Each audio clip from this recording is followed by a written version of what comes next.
Got it. Yeah. I'll leave it like that. Yeah. Awesome. Okay. Welcome to TALKasana with Grace and Joy. We're here today reflecting a little bit on a year's journey that involves yoga teacher training and just a lot of personal growth. I'm really excited to introduce Sophie from Earthling Tribe. So good to be here. Hi. Hi. Yay. Yeah. So we both have come out of this past year with a variety of yoga experiences, wellness experiences, and some of which are common and then some of which have been unique and individual. And I thought it would be just a nice conversation to talk and just reflect on this past year. So maybe I'll start asking a couple of questions. Yeah, go ahead. Just letting us know what have been some of the more surprising sort of components to your life since you took out yoga teacher training. I would say that I've definitely, my practice developed massively throughout the yoga teacher training, but that wasn't the most surprising or self-developing part of the yoga training. I would say that it is the things that are off the mat as well.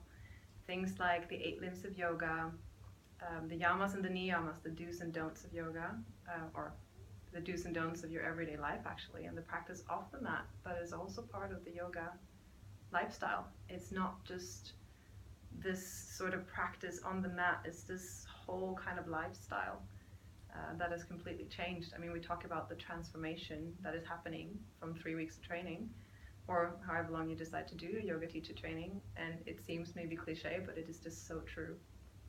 Yeah, no, that's good to hear. As your teacher, it's really good to hear. I mean, asana is just such a small part, and while it's exciting, the limb of that physicality that we know of as yoga, it's probably not what's going to sustain us in this practice. So it is really important to sort of hone in on those other aspects. What would you say was one of the more challenging aspects maybe of either the training or coming out of the training? Oh, that's a tough one.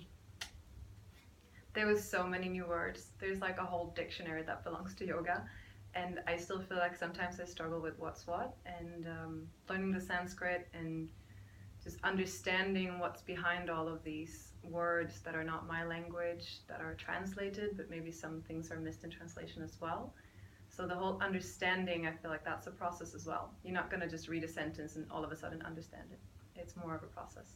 Yeah, there is a whole vernacular and language, and I would say that's one of the big components of my growth in the past year too. Yeah, I know you've been working quite a lot with your Sanskrit. Yeah, here and there. I did. I actually went to a Sanskrit school at this Hindu temple in Washington D.C. for a couple.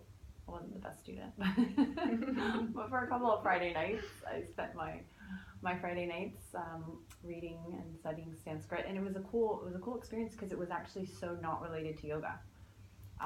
So none of those people were really practicing or into yoga at all, and that was kind of nice. It was sort of low risk, and I'm sure they knew I was, but yeah, the Sanskrit, it's interesting because I struggled with that in my YTT, and it really was something I almost considered to be like a benchmark of how worthy of a teacher I was or could be if I wasn't so versed in Sanskrit.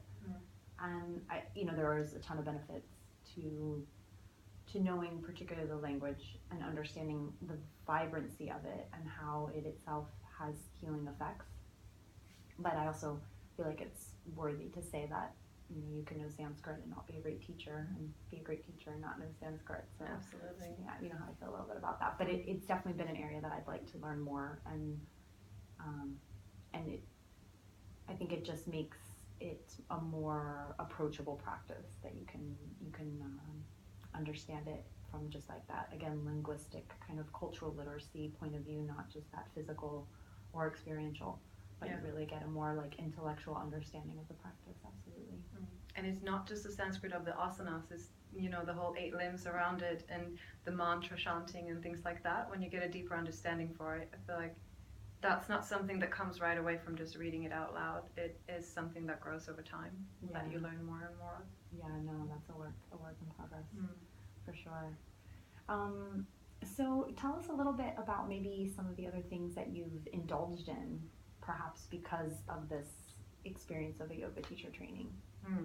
I did not know anything about gong baths, which is one of the things that I shouldn't say this in the sense of yoga, but semi-addicted to, I would say. Yeah, I love a good gong bath. Yeah, so definitely that's just something, I've always had a bit of a hard time coming into a meditative state without doing a practice. But through the yoga teacher training, I have found other ways to get into this neutral mind and meditative state without the asanas. And gong bath is definitely one of those that really helps getting into just deep self-awareness and just disconnecting, or like the non-attachment sort of things. So gong bath for sure.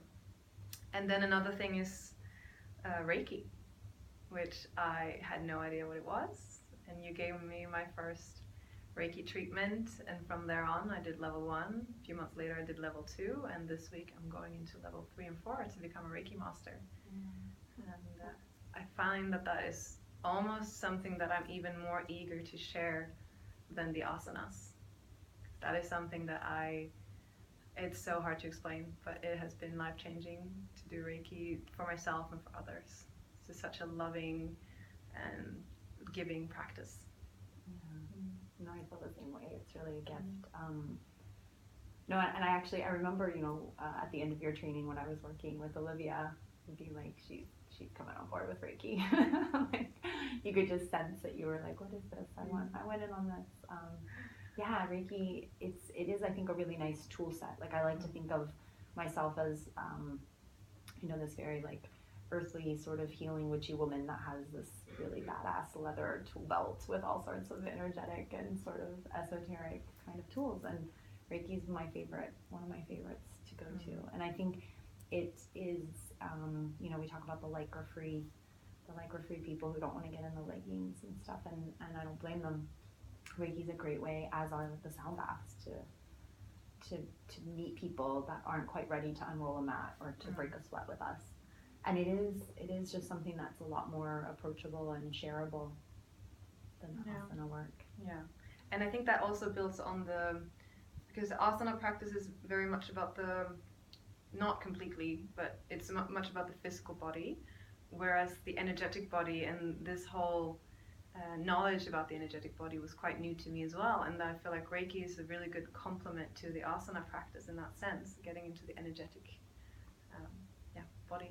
Yeah, no, I think also from an idea of like adjustments and even cueing, even like intuitive or psychic cueing to people, and just being able to feel into what somebody might need, that I think from maybe a more physical asana point of view, you might take an adjustment for somebody in a downward dog, or make an adjustment to their warrior, and maybe coming with an additional set of tools like Reiki, you might understand perhaps intuitively where they are or what they need from you in that class, and maybe an adjustment is not really going to serve them, or maybe just only serve their physical body, not that energetic body.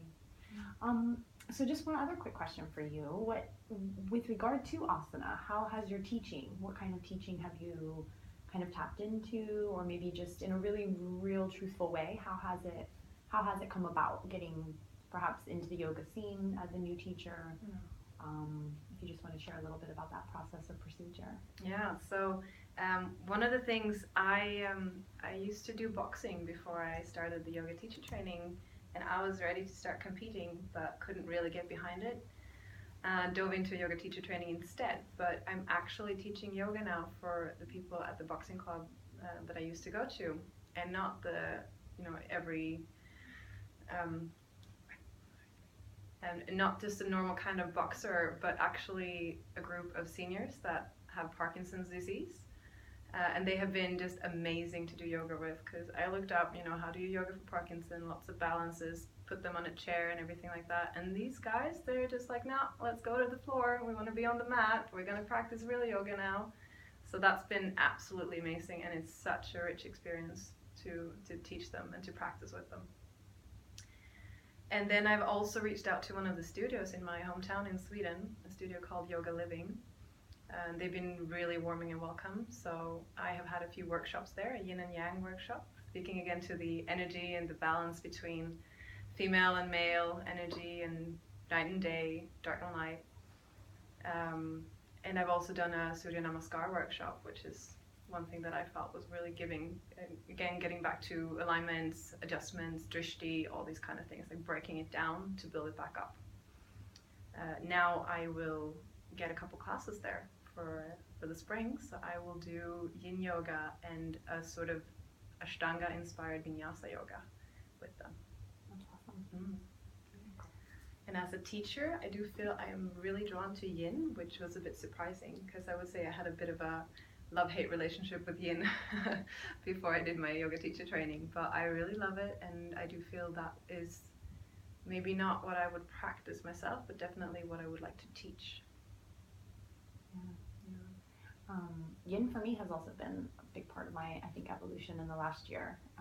I think that's one of the things we've talked about too, and Sophie just recently joined me for this last YTT that I did in just now, this October 2018, and she took hers with me December, so this was my full year kind of completion, and I think one of the big differences between the two trainings was not just the amount of yin, but also sort of the mindset and some of the scope and sequence of how to approach it.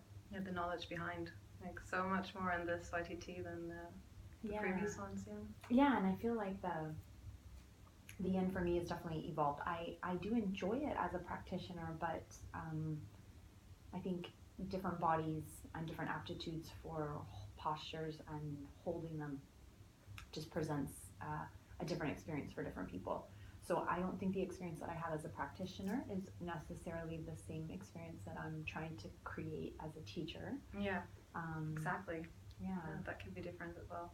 Yeah, and I quite like it. I think as a teacher, it's an opportunity to hold a little bit more space. You're offering maybe a little bit less, but it's that kind of quality over quantity. And I find, especially because we like to share some of that stuff that isn't the physicality of yoga, that yin just gives a platform for sharing. And tapping back into the energetic body also, I do feel like your teaching has evolved quite a bit in sequencing and doing your sequencing in a way that lifts up the energy and then brings it back down. So from this year, how do you feel like you have developed in that sense? Yeah, I mean, I definitely have done a fair amount of Reiki training, so I don't do as much Reiki treatments, just the nature of my schedule. I mean, here and there I'll have people who on a knee basis if they've been sick, and I actually do quite a bit of Reiki for dengue here in Sri Lanka, but regular clients I don't really cultivate too much. So sort of my energetic work really does fall within the scope of a lot of the yoga clients or within training. And most of my students that have trained in Reiki have also taken a YTT, and usually with me. So there is a kind of that complement as well as that kind of marriage or evolution of the two. And I think a lot of it also goes back to yin, because yin is just when I really delved deep earlier in February of this past year, delving deep more into the anatomy and the biomechanics behind yin and understanding how the fascia is really a yin tissue. I understood the mechanics of fascia, but didn't really necessarily understand the yin and yang properties of these structures and tissues within the body, and the evidence of the energetic body sort of being blueprinted through the fascia. I also think the working with the concept of yin and yang, so the idea of not just chakral energy or the energetic body, but also these universal energies of Shiva Shakti running kind of in tandem and in balance with one another has also, I think, shaped some of my sequencing and some of my, again, really it's going back to that intuition. So I think working with principles of Reiki and working with understanding energetic body has just made me a bit more intuitive, and it's allowed my sequencing to flow a little bit more organically. And I think so it's just sort of been a very gradual but evolving process. And I think there have been some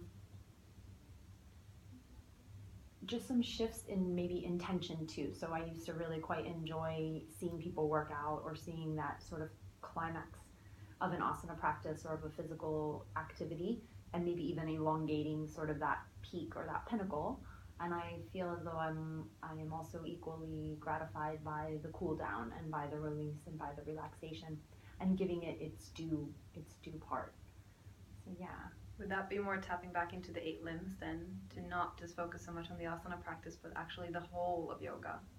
Yeah, I mean, I think, as much as I like yin right now, I think ultimately we should probably be aiming as yoga teachers to create experiences that wouldn't necessitate yin in isolation. I think right now, yeah, it works if you've got, what I refer to as the gym guys coming in, or, the athletes who have another physical practice and they're coming to yoga for, maybe calming or releasing stress or gaining flexibility.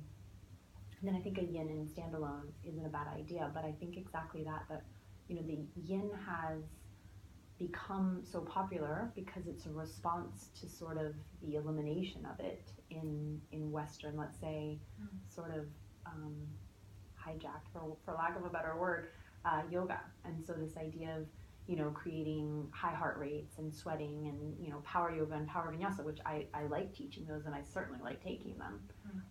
But it would just be nice to be able to have elements of a class that have a power, and that Shiva, as well as elements of a class that have that kind of Shakti nature.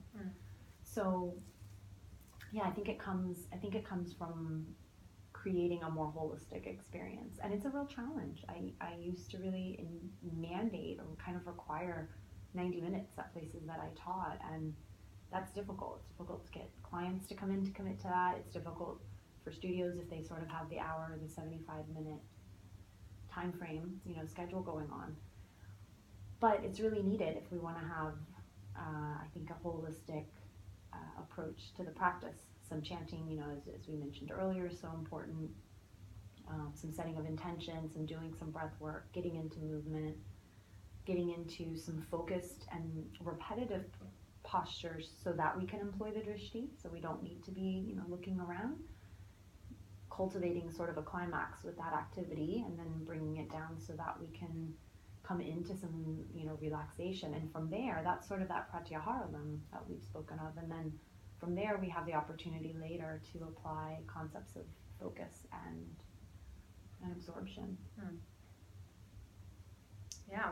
So you've been doing this for about a year now, doing the yoga teacher trainings, but I also feel like you've done quite a lot of self-development throughout this time. Is there anything specific that you feel like what have evolved for you in your own practice and your own teaching? Yeah, no, this year has been phenomenal, and I think both my professional life has really fed into the personal life and vice versa. I did just graduate, I think it was the 33rd person last week, so that was really exciting. I like to think of it as like a little army of yogis, and as you know, many of these, my students are from all over the world, so it's a really kind of a neat idea to know that I have, made a little impact in several little small communities, whatever that might be. And I've learned so much from all 33 of those individuals. I've learned just personal life lessons, a ton of, teaching material from each individual. I've learned more about physical bodies and energetic bodies from each of those individuals as well. I've also reflected deeply after each training, so this would be the 5th one, and lots of writing and lots of meditating and lots of editing of the work and of the daily, journals that I keep. And so it really, I think, from a learning continuum has evolved quite nicely. This past summer, I went back to the United States. I don't often go back, and I went back and I did a ton of just sort of like resetting. So I didn't have my physical daily practice like I typically do. There was some days, a few days in a row, quite a few times where I wasn't practicing much at all. But then I would have some really, I should say not practicing on the mat, just rekindling with family and friends and being in the moment, but not practicing asana, not unrolling my mat. But then I would have these chunks of pretty intense training. So this past summer, I went and worked with Jason Crandall in San Francisco at the Love Story, which he's one of sort of my anatomy alignment gurus, and I felt like I learned a lot of great cues, and he also influenced my sequencing. He has for a long time, but just meeting him was really powerful. And Stephanie Snyder, the owner of that school too, is just someone who I've listened to in this capacity for years. She was one of the first sort of yoga celebrities that I tuned into. In Yancey Schwartz, and Brian Kest in LA, just two really strong but gentle men that worked with me, particularly on building strength, which is something in my personal practice, and sort of honing back from some of the flexibility tricks and trying to just build more sustainable strength. And then when I headed east, I was really blessed to have a weekend with Kino McGregor, who I do feel like is like a real living, breathing goddess, and she did not disappoint in real life at all. It was really amazing. And I felt like I rekindled an attraction to Ashtanga. That'll be a whole nother episode that we'll talk about. But going back to that quote that I say a lot, don't mistake technique for goal. The Ashtanga has been sort of this reoccurring character in my yoga life, like in many of ours. And so that was an interesting sort of reflirting and courtship with it this summer. And then I spent a lot of time up in New York at the Dharma Mitra Center with Dharmaji, who profoundly impacted just my being. I did not expect to be so smitten with him. And I did a lot with Nidra and meditation, specifically with him. And he also kicked my ass in a variety of asana classes, many times over.